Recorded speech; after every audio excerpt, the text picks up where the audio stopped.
तो दोस्तों स्वागत है आपका हमारे एक और वीडियो में, जहां पर हम बात करने वाले हैं जुजुत्सु काइसेन सीजन 3 के एपिसोड 11 के बारे में। तो बिना किसी देरी के एपिसोड में आगे बढ़ते हैं। कहानी में अब तक हमने देखा मेगुमी रेंजी के ऊपर अपना डोमेन एक्सपेंशन कर देता है। तो अब इस डोमेन के गारंटी हिट इफेक्ट से बचने के लिए रेंजी तुरंत ही हेलो बीकर बास्केट नाम की टेक्निक का इस्तेमाल करता है। वैसे ये टेक्निक सिंपल डोमेन का ही पुराना वर्जन है, जो कि किसी डोमेन के गारंटी हिट इफेक्ट को कैंसिल कर देती है, यानी कि रेंजी पर डोमेन का कोई भी असर नहीं होगा। लेकिन रेंजी देखता है मेगुमी की फॉक्स ने उसकी टांग पकड़ ली थी और मेगुमी उसे पीटने भी लगता है। रेंजी को समझ नहीं आता कि यह आखिर क्यों और कैसे हो रहा है। असल में सिंपल डोमेन या हेलो बास्केट किसी डोमेन की टेक्निक को टारगेट नहीं करते, बल्कि वह डोमेन के बैरियर को टारगेट करते हैं, जिससे कि उसके अंदर की गारंटी हिट इफेक्ट उन्हें नहीं लगता। लेकिन मेगुमी का डोमेन तो अधूरा होता है, उसमें कोई बैरियर नहीं है और ना ही उसके डोमेन में कोई गारंटी इफेक्ट है। अपना डोमेन एक्टिवेट करने से मेगुमी की 10 शेड टेक्निक को एक पावर बूस्ट मिल जाता है और वह अब 120% से भी ज्यादा पावरफुल हो गया था। वो अपने डोमेन से अपनी शैडो के जरिए कहीं भी टेलीपोर्ट कर सकता है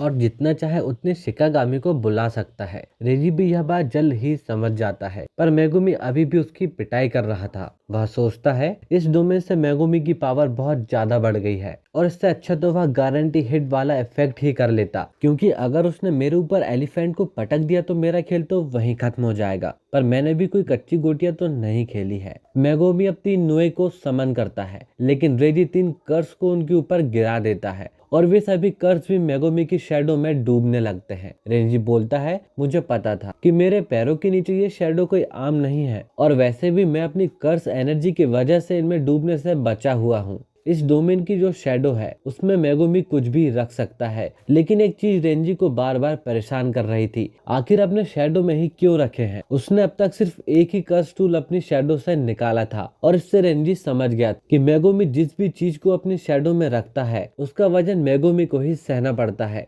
इसीलिए रेंजी ने 3 कर्स मेगुमी के डोमेन में गिरा दी थी, जिसके कारण मेगुमी इन वजन के तले दब रहा था और वह एक जगह बैठ गया। रेंजी कहता है कि अब वह अपनी रिसीट से सामान गिराता रहेगा, उनके वजन के नीचे कुचल देगा। जिसमें मेगुमी कहता है, तुम कुछ भूल तो नहीं रहे, एक अधूरा डोमेन भी आखिर एक डोमेन ही होता है। यानी मेगुमी सिर्फ नीचे से ही नहीं बल्कि ऊपर से भी शैडो को समन कर सकता है। मेगुमी अब रेंजी के ऊपर एक मैक्स एलिफेंट को गिरा देता है, जिससे रेंजी भी उसके नीचे दब जाता है। तब मेगुमी कहता है, चलो देखते हैं कि पहले कौन कुचला जाता है। ऐसा माना जाता है 6G का फोर्स लेने पर बेहोश हो जाता है, यानी करीब 2.5 टन। मेगुमी का वजन यहाँ पर 60 किलो है, तो भी उसकी बॉडी पर करीब 40G का लोड पड़ रहा था। तो वही नॉर्मल हाथी का वजन कम से कम 3 से 6 टन होता है। अपने डोमेन की वजह से मेगुमी के बनाए एलिफेंट का वजन भी किसी असली हाथी ही जितना था, जिसके रेंजी पर गिरने से उसके पैर में फ्रैक्चर आ गया है। इस समय दोनों बहुत ज्यादा वजन झेल रहे थे, लेकिन अब देखना यह था इन दोनों में से पहले कौन कुचला जाता है। रेंजी मनी में सोचता है, मैंने बड़ी गलती कर दी। अगर मैंने ट्रक वाली पर्ची संभाल कर रखी होती तो उनके वजन से मेगुमी जरूर कुचला जाता। मेगुमी ने रेंजी पर पानी मार के उनकी पर्चियां खराब कर दी है, लेकिन रेंजी के पास अभी भी कुछ बचा हुआ है। वो सोचता है कि मैं भी इसकी शैडो में छिप जाता हूँ, लेकिन दूसरी तरफ उसके दिमाग में चलता है कि मेगुमी अपने डोमेन को खत्म क्यों नहीं कर रहा।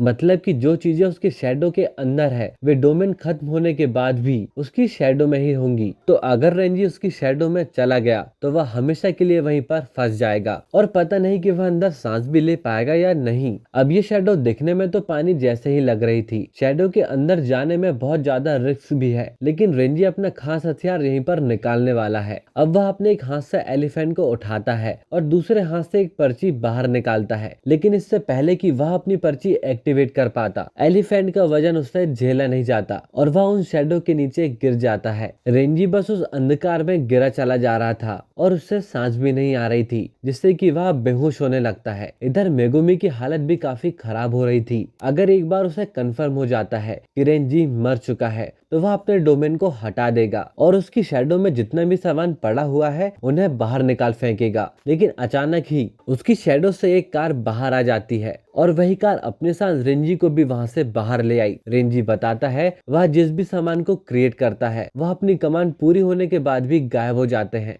लेकिन तीनों कर्ज को उसने कमांड तो दी ही नहीं थी, क्योंकि उसे मेगुमी पर वजन डालना था, यानी कि वह इन कर्ज को अभी भी एक ऑर्डर दे सकता है। तो रेंजी ने एक कार को ऑर्डर दिया कि अपने साथ मुझे ऊपर ले चलो। ऐसा करने पर मेगुमी से एक कार का वजन कम हो गया, लेकिन रेंजी जिंदा वापस आ गया। रेंजी अब उससे कहता है तुम स्ट्रांग हो, लेकिन मैं तुमसे ज्यादा स्ट्रांग हूँ। इतना कहकर ही वह अपनी एक नई पर्ची बाहर निकालता है, जो कि असल में 2 मंजिला घर की रिसीट थी, जिसके कारण 30 टन का एक घर मेगुमी के डोमेन में गिरने लगता है और इसके वजन से मेगुमी 100% कुचला जाएगा। लेकिन उसी समय मेगुमी अपने शैडो में छिपकर अपने डोमेन को हटा देता है, जिससे कि वह घर जिम के फ्लोर में गिरता है और उसे तोड़ देता है और ये दोनों नीचे स्विमिंग पूल में आकर गिर जाते हैं। मेगुमी तुरंत रेंजी को पकड़ लेता है और जैसा कि मेगुमी पर उन दोनों कर्ज का वजन अभी भी है, तो रेंजी भी उसके साथ डूबने लगता है। रेंजी अब उन दोनों कर्ज को कैंसिल कर देता है, जिससे दोनों पानी के बाहर आ जाते हैं। मेगुमी रेंजी से कहता है अब तुम्हारी सारी पर्चियां पानी में भीगकर बेकार हो गई हैं। तो रेंजी कहता है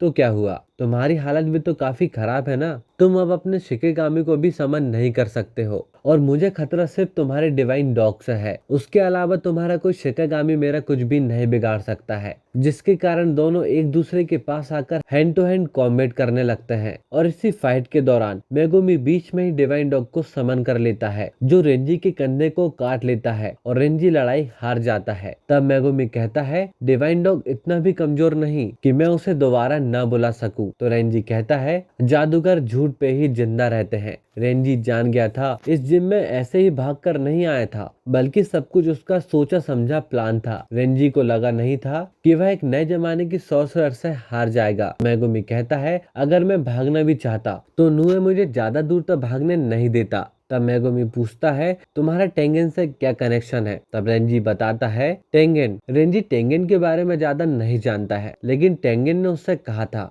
कि केंजाकू का प्लान असल में कुछ और ही है। तो हो सकता है कि टेंगेन और केंजाकू आपस में मिलकर कोई खिचड़ी पका रहे हो, लेकिन इसके चांसेस काफी कम है। रेंजी मरने से पहले कोगानी को बुलाता है और अपने सारे पॉइंट्स मेगुमी को ट्रांसफर कर देता है, जिससे कि उसके 41 पॉइंट्स मेगुमी के पास आ जाते हैं। वह उससे पूछता है तुमने ऐसा क्यों किया। तो वह बोलता है मैं मरने से पहले कुछ अच्छा करना चाहता था और वैसे भी केंजाकू मेरा कोई सगा तो नहीं है और मुझे लगता है अगर मैं तुम्हें पॉइंट्स दे देता हूँ तो गेम और भी ज्यादा इंटरेस्टिंग हो जाएगा। तुमने मुझे मारा है तो देखते हैं कि किस्मत तुम्हारे साथ क्या खेल खेलती है। अब कुछ देर बाद उसकी डेथ हो जाती है और जैसा कि मेगुमी ने उसे एलिमिनेट किया है तो उसके 5 पॉइंट्स भी मेगुमी को मिल जाते हैं। दूसरी तरफ हम तकावा को देखते हैं, जो कि मजे से चाय पी रहा था। तभी उसकी बिल्डिंग पर एक जोरदार धमाका होता है, जो कि हजनोकी ने किया था। वह मनी में सोचता है कि इस बार तबाका को कुछ हुआ कि नहीं, लेकिन तबाका दूसरी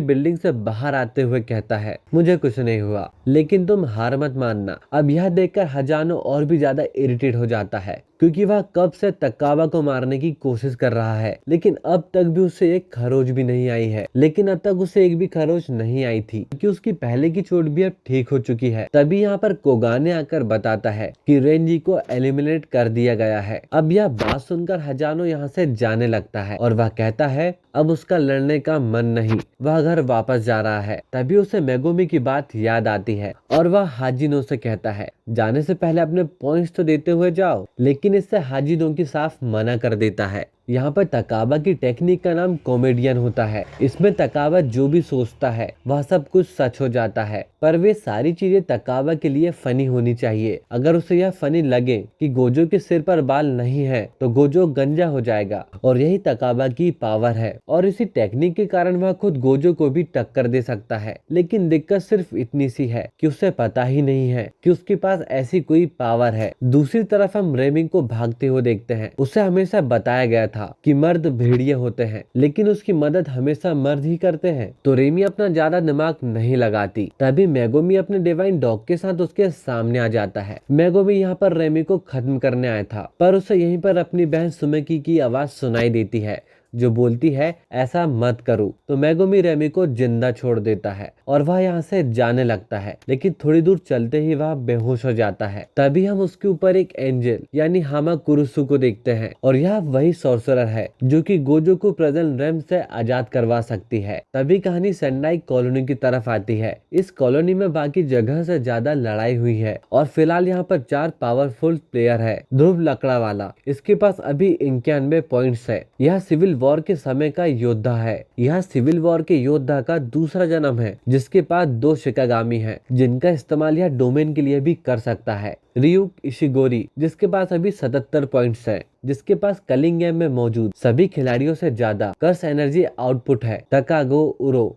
इसके पास अभी 70 पॉइंट है। यह फजीवारा यूनिट की कैप्टन भी रह चुकी है जिसके पास आसमान को मैनिपुलेट करने की पावर है। कुरु रोशी, अभी इसके पास 54 पॉइंट है। यह एक कॉकरोच कर्स स्पिरिट है जिसे केंजाकू ने अपने पास से रिलीज किया था। यह एक स्पेशल ग्रेड कर्स है लेकिन फिलहाल यह सो रहा है। इन चारों की पावर्स इतनी बराबर है कि इनके बीच एक 4-वे डेडलॉक हो गया था, यानी कि ना तो कोई जीत रहा था और ना ही कोई हार रहा था। लेकिन तभी कॉलोनी में एंट्री होती है यूता की, जो कि आते ही ध्रुव को मार देता है। इसके पास अभी 35 पॉइंट्स है। नाइट परेड के 3 महीने बाद ही यूता को स्पेशल ग्रेड का दर्जा मिल गया था, यानी यूता से अगर कोई ज्यादा पावरफुल है तो वह है गोजो सातोरो। और इसी के साथ यह एपिसोड यहीं पर खत्म हो जाता है।